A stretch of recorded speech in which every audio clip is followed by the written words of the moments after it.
बेबाक मोहब्बत चैप्टर 5 में मैं आपका स्वागत करती हूँ। जैसे कि आपने चैप्टर 4 में लड़के के बारे में काफ़ी इंटरेस्टिंग बातें सुनी, लेकिन इससे भी ज़्यादा इंटरेस्टिंग बातें मेरे पास अभी बाकी हैं जो मैं चैप्टर 5 में आपको सुनाने वाली हूँ। चैप्टर 4 में आपने सुना कि लड़के ने लड़की का साथ कैसे दिया। उनकी जॉब तो लग गई, बहुत अच्छी चली। इन दोनों ने एक दूसरे का साथ बखूबी निभाया। मानो इस जॉब के बाद इनकी ज़िंदगी बदल सी गई। लड़के का तो पता नहीं, लेकिन लड़की मानो खुश सी रहने लगी, मुस्कुराने लगी। उदासी तो मानो उसने देखना छोड़ ही दिया था। रोना क्या होता है वो भी शायद वो भूल चुकी थी। वो इतनी हैप्पी रहने लगी थी। क्यों? क्योंकि शायद उसके मन में जो था वो उसके सामने था। उसकी हकीकत शायद उसके सामने थी।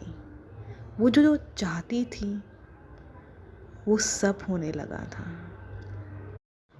अपनी ज़िंदगी की हर एक कमियां वो पूरी करने लगी थी।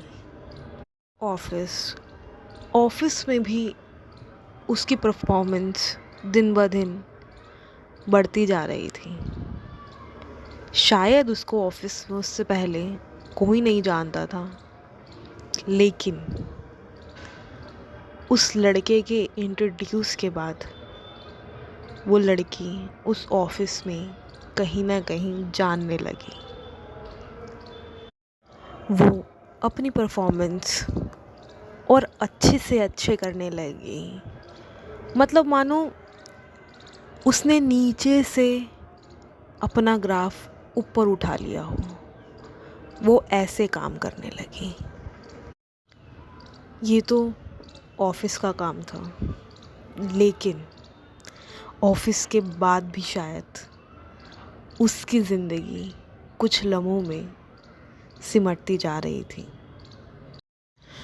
ऑफिस टाइमिंग में मानो वो बंदी ऐसे काम करती थी जैसे उसे लगता ही नहीं था कि दूसरा बंदा भी उसके साथ काम कर रहा है।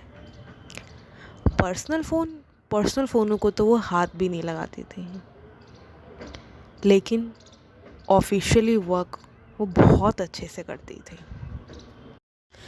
काम के साथ साथ एक साइड और भी थी जो वो सिर्फ अपने दिल में लगा के रखती थी। लगा के क्या, छुपा के रखती थी। किसी को बयान नहीं करती थी।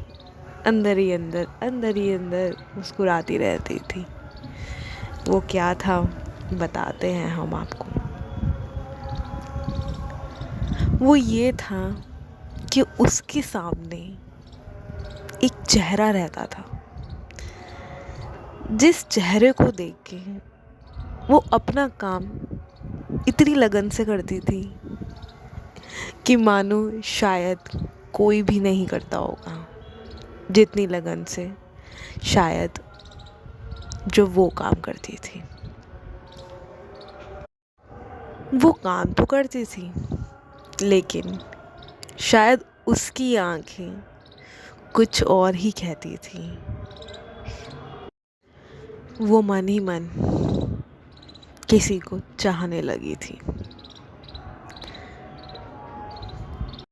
फीलिंग्स वो एक्सप्रेस नहीं करती थी, बट शायद ये सच था कि वो मन ही मन किसी को चाहने लगी थी।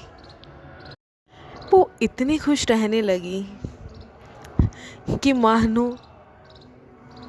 वो तितलियों की तरह हवा में उड़ रही हो, खुश रहने लगी हो। मतलब उसको ये लगता था कि उसने अपनी लाइफ की हर एक खुशी, हर एक दुख, हर एक चीज़ जो वो फील करती थी वो शायद दूर होने लगी थी। खुश रहने के साथ साथ मानो वो समय भूल सा जाने लगी हो, समय उसके लिए कोई मैटर ही ना करता हो।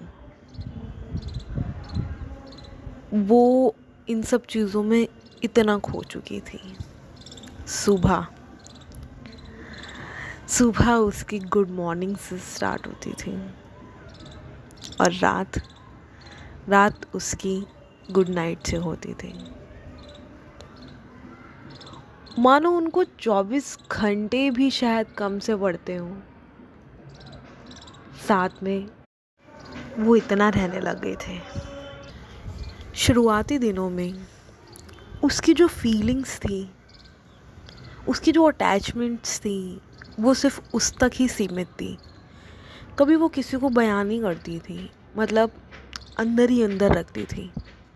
लेकिन जैसे जैसे समय बीतता जा रहा था, जैसे जैसे दुनिया आगे बढ़ती जा रही थी, उसको देखते देखते वो भी शायद अपनी फीलिंग्स, अपनी अटैचमेंट्स दिखाने लग गई थी, जो कि वो नहीं चाहती थी। बट वो उससे क्यों हो रहा था ये उसको भी नहीं पता था। उसकी फीलिंग्स इतनी बढ़ती जा रही थी। ऑफिस तो 10 से 6 ख़त्म हो जाता था, लेकिन 6 बजे से 10 बजे तक का जो उसका टाइम था, वो 4 घंटे उस लड़की के लिए बहुत प्रीशियस होते चले गए। वो 4 घंटे शायद लड़की के लिए नहीं, उस लड़के के लिए भी होने लगे हैं। क्यों? क्योंकि शायद वो उसको पूरा बराबर टाइम देता था। यस, उसकी सुनता भी था, उसकी मानता भी था, उसके लिए करता भी था। इस समय के साथ साथ इन दोनों की फीलिंग्स, दोनों की नहीं कह सकते, बट यस, लड़की की फीलिंग्स बढ़ती जा रही थी, जिसको वो चाहकर भी नज़रअंदाज नहीं कर पा रही थी। क्यों? क्योंकि उसने अपनी ज़िंदगी में कभी ये चीज़ें देखी ही नहीं जो वो आज देख रही थी। लड़के ने उसको नीचे से ऊपर उठना सिखाया था। क्यों? क्योंकि लड़की इतनी सिंपल थी कि उसको ये पता था कि सुबह ऑफिस तो जाना है और शाम को टाइम से घर आ जाना है। वो वहीं तक सीमित थी। लेकिन उसको दुनियादारी,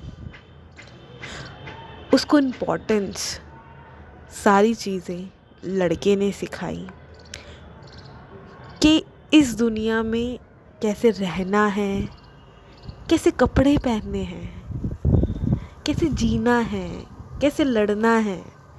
वो शायद उस लड़के ने उसको सिखाया था, जो कि शायद वो उसके लिए बहुत मान्य था। उस लड़के ने इस लड़की को पार्टी करना भी सिखाया, ड्रेसिंग सेंस भी सिखाया, हर एक चीज़ सिखाई, जो कि उस लड़की के लिए बहुत ही महत्व रखती थी। और उसने सीखा भी। उसने जैसे बोला उस लड़की ने वैसे ही किया। अपना ड्रेसिंग सेंस चेंज किया, बोलने का तरीका चेंज किया, और ना जाने क्या क्या किया। वो मैं आपको अगले एपिसोड में ज़रूर बताऊंगी कि ऐसा क्या हुआ। उनके कुछ गोल्डन मोमेंट्स भी मैं आपके साथ शेयर करूंगी, जो आपको सुनने में अच्छे लगेंगे। तो इसी के साथ आप बेपाक मोहब्बत में बने रहिए।